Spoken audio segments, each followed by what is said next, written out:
Dasar deformasi pada logam. Deformasi logam terjadi karena pergeseran bidang atom atau yang biasa disebut slip plane.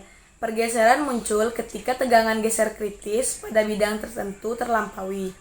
Pada kristal ideal tanpa cacat, prediksi teoritis menunjukkan tegangan geser kritis sangat tinggi.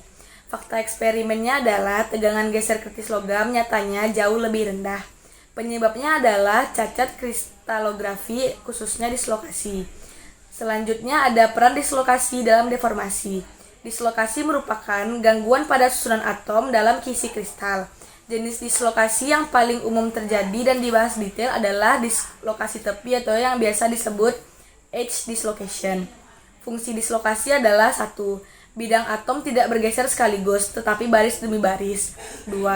Hal ini mengurangi energi yang dibutuhkan, sehingga tegangan kritis lebih rendah. 3. Memudahkan deformasi pada logam. Proses pergeseran dislokasi yang pertama adalah dislokasi bergerak langkah demi langkah di sepanjang baris atom. Yang kedua, muncul di permukaan logam sebagai tangga geser atau slip step.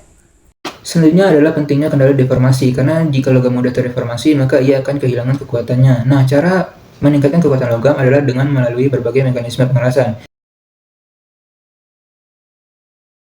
Yang pertama itu adalah namanya pengerasan larutan padat atau solid solution strengthening. Prinsipnya itu adalah atom asing akan dimasukkan ke dalam kisi logam, menyebabkan hambatan bagi dislokasi. Nah, ada dua jenis atom asing. Yang pertama itu adalah atom substisional atau pengganti. Kemudian kedua adalah atom interstisial atau atom yang menempati celah. Nah, contoh aplikasinya itu adalah pada logam murni, nikel, dan tembaga yang lunak, namun ketika dipadukan akan membentuk padatan yang lebih kuat dan bersifat tahan korosi, sehingga sangat cocok untuk industri perkapalan dan otomotif. Kemudian yang kedua adalah pengerasan presipitasi atau ice hardening. Jadi prinsipnya adalah endapan yang dibentuk akan menghambat dislokasi. Contoh prosesnya itu adalah pada paduan duralumin, yaitu paduan antara aluminium, tembaga, dan magnesium. Nah, yang pertama prosesnya itu adalah annealing, yaitu pemanasan tinggi dengan suhu sekitar 500 derajat Celcius, sehingga tembaga dan magnesium akan larut ke dalam kisi aluminium. Kemudian dilakukan pendinginan cepat atau quenching yang menghasilkan larutan padat yang mudah dibentuk.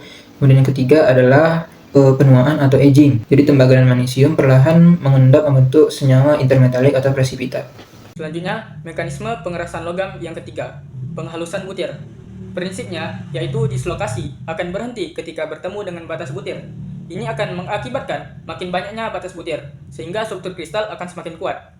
Cara mendapatkan butir yang halus. Yang pertama, dengan pendinginan cepat logam cair. Ini akan menyebabkan munculnya banyak titik nukleasi dan mengakibatkan banyaknya butir kecil.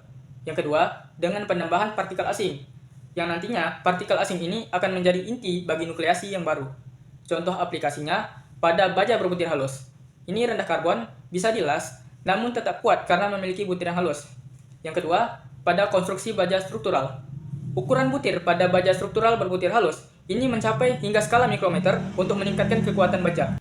Selanjutnya, mekanisme pengerasan logam yang keempat, yaitu pengerasan regangan.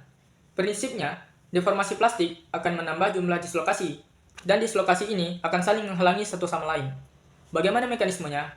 Yang pertama, dislokasi baru terbentuk, terutama di batas butir. Yang kedua, dislokasi yang berpotongan atau dinamakan forest dislocation, ini akan saling menghambat satu sama lain. Dampak yang ditimbulkan, yang pertama, kekuatan luluh meningkat.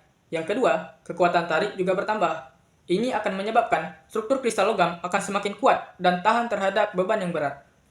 Contoh aplikasinya, yaitu pada baja lembaran cold roll yang lebih kuat dibandingkan baja hot roll. Keterbatasannya, jika dislokasi terlalu banyak, ini akan menyebabkan material rapuh karena banyaknya retak lokal pada struktur kristal. Contohnya, jika kawat kita lipat bolak-balik, lama-kelamaan akan menyebabkan kawat itu patah. Berikut kesimpulan yang dapat diambil dari materi tentang deformasi pada struktur kristal nyata logam akibat dislokasi.